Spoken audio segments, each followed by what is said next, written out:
Otep à tous, bien-aimés frères et sœurs. Vous savez, nous sommes déjà en plein dans la Troisième Guerre mondiale. Et oui, nous sommes dans cette Troisième Guerre mondiale. Elle est en train de faire des dégâts intenses entre les pays occidentaux et leurs alliés en Afrique et dans le monde, contre les pays de BRICS et leurs alliés en Afrique et dans le monde. Cette Troisième Guerre mondiale, elle ne se fait plus comme nous l'avons vu lors de la Première et la Seconde Guerre mondiale. Ce n'est plus une guerre conventionnelle, c'est une guerre asymétrique. C'est une guerre énergétique. C'est une guerre économique. Et la Chine et la Russie. Maintenant, l'Inde aussi est en train de rentrer dedans. Ils sont en avance. Je reprends. La Chine et la Russie sont en avance dans cette guerre. Pourquoi? Parce qu'aujourd'hui, les pays du BRICS, je ne parle pas des BRICS+, les BRICS seulement, ont un PIB supérieur à celui des pays du G7. La deuxième puissance économique du G7, c'est-à-dire le Japon, son économie est en train de prendre des coups incroyables. Le Japon est en train de rentrer dans une récession qu'elle n'a jamais connue depuis plus de 38 ans. Et les États-Unis sont dans une inflation qui ne dit pas son mot. On cache les chiffres, on essaye de faire croire que tout va bien. Non, rien ne va aux États-Unis. Les amis, rien ne va aux États-Unis d'Amérique. L'inflation est en train de prendre, mais alors, le dollar est en train de perdre sa valeur au niveau international. Et l'Amérique ne vivait que du dollar. La puissance américaine, c'est le dollar. 95%, j'allais dire, des échanges mondiaux se faisaient en dollars il y a moins de 5 ans. Près de 95% des échanges mondiaux. Et chaque fois que vous échangez en dollars, l'Amérique a sa part dans votre transaction. Attendez. Les Américains sont là, ils ont croisé les pieds, les mains, les bras et autres. Dans leur bureau, derrière l'ordinateur, en train de contrôler où est-ce qu'il y a une transaction dans le monde, à travers le système SWIFT. Et vous ne pouvez pas contourner ce système parce que c'est le seul système qui permet à ce qu'une banque, par exemple au Cameroun, peut recevoir de l'argent d'une banque qui se trouve en Indochine, en Indonésie, au Pakistan et autres, et vice-versa. Et dans cette transaction, vous êtes obligé d'utiliser le dollar et l'Amérique a sa part. C'est ce qui a fait que l'Amérique était le pays le plus endetté au monde, mais qui n'a jamais payé sa dette. C'est le monde entier qui paye sa dette. Nous tous nos pays là s'en chargent. Et ils croisent les bras. Mais ça, c'est fini. L'hégémonie américaine, basée sur le dollar et l'armée américaine, ne sert plus à rien. Eh oui, ça ne sert plus à rien. La Chine est en avance. Prenons le cas par exemple des voitures. Les voitures électriques là, vous savez quoi? Même le Japon qui était l'un des plus grands producteurs de voitures au monde est dépassé. Parce que dans la voiture électrique, la Chine fabrique plus de 100 millions de voitures de plus que les voitures japonaises. Donc là où le Japon produit 10 millions de voitures, la Chine en produit 110 millions. Est-ce que vous croyez qu'il y a la concurrence là encore? Il n'y en a pas. Et le prix de la voiture chinoise, elle est moins chère par rapport à la voiture japonaise. La concurrence là, elle est faussée. Les Américains s'attaquent maintenant à cela. La vraie guerre qui est en train de se passer, c'est la guerre contre la Chine, c'est la guerre contre l'Iran, qui est le troisième pays producteur de pétrole au monde.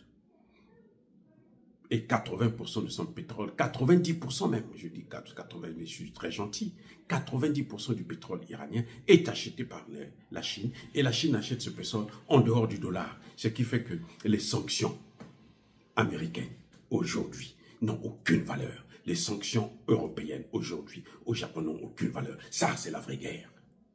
Ça, c'est la guerre mondiale qui est en train de se passer là. Le nouveau président iranien, quand il a été élu, il vient de faire son discours là, il y a 2 jours. Il dit que moi, ma priorité, c'est de renforcer, je dis bien renforcer, ça veut dire qu'il y a déjà des accords. Maintenant, je vais les approfondir avec la Chine et la Russie. Deuxième axe de politique étrangère de l'Iran. Développer. Donc, vous voyez, il y a 2 mots, renforcer et développer. Développer, c'est que les relations sont là, mais c'est timide. Maintenant, nous allons faire à ce que nous puissions être de bons amis, et nous puissions être coopérer tout le temps avec l'Afrique. Ça, c'est la guerre mondiale. Et oui, la guerre mondiale, ce n'est plus comme les Français disent, préparons-nous dans 10 ans, nous allons repartir en Afrique pour aller tirer une guerre à vous. C'est fini. C'est fini ça. Parce qu'il y a des gens qui ont maintenant l'arme nucléaire. Là. Vous avez ça partout. Même l'Afrique va avoir bientôt son arme nucléaire. Je ne vous dis pas où, dans quel pays, mais l'Afrique aura l'arme nucléaire bientôt, très bientôt même. L'Afrique du Sud l'avait, non? Ils ont la technologie. La Libye l'avait. Ils ont la technologie. Les dossiers sont là. Même si les Américains ont tout brûlé et ont pris tout ce qui était important, ils n'ont pas pris les cerveaux. Ils n'ont pas pris la connaissance qui se trouve dans la tête des gens. Oh, bien-aimés frères et sœurs, la vraie guerre, c'est la guerre économique.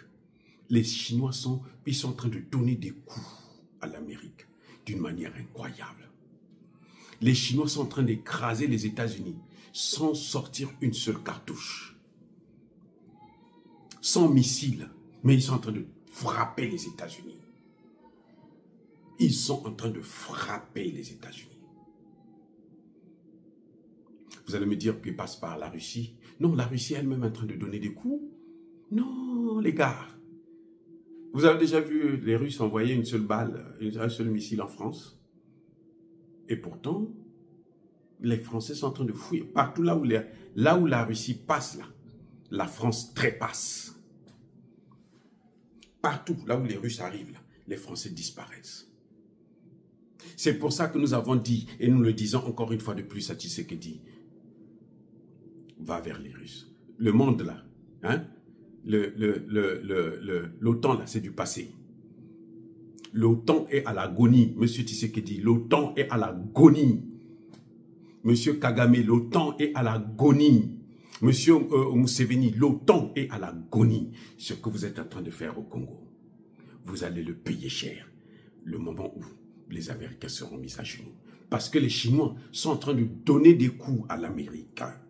Ces coups-là, personne ne sait. C'est comme si c'était une guerre surnaturelle.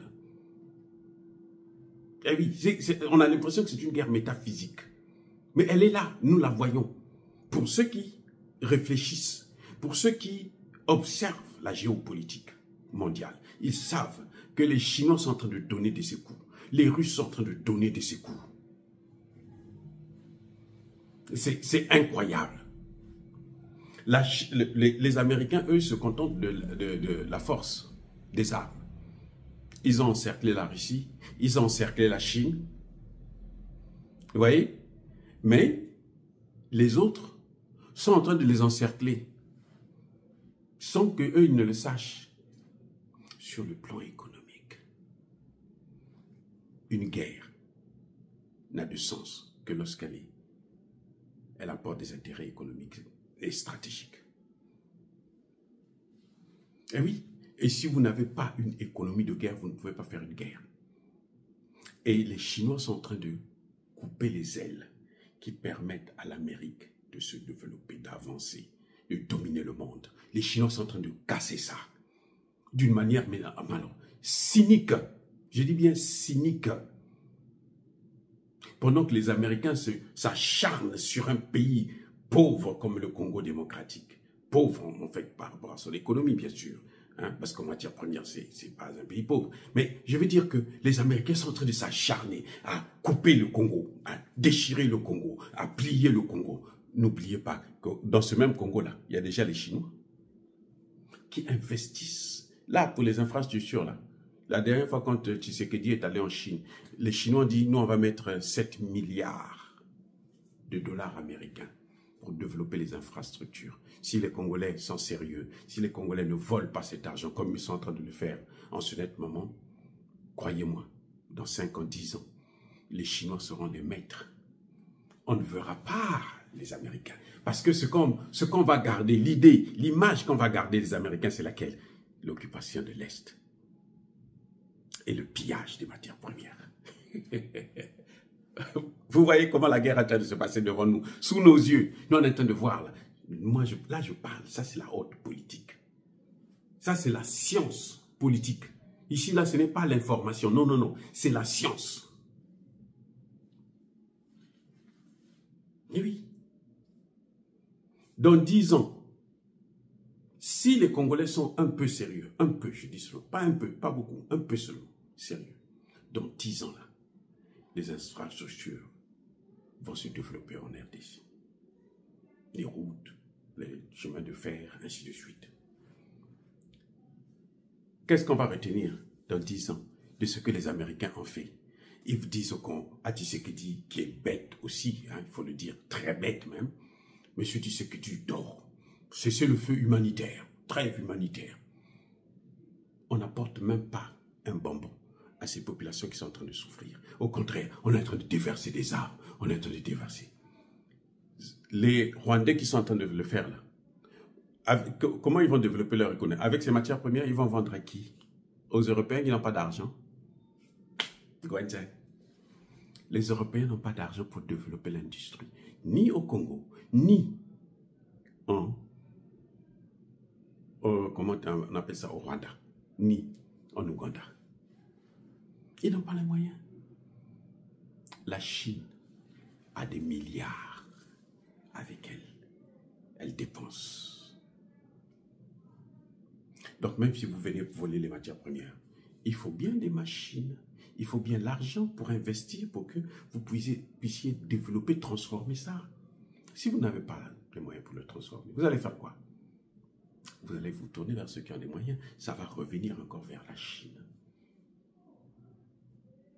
Et la Chine redeviendra encore le maître de ces matières premières que vous avez volées.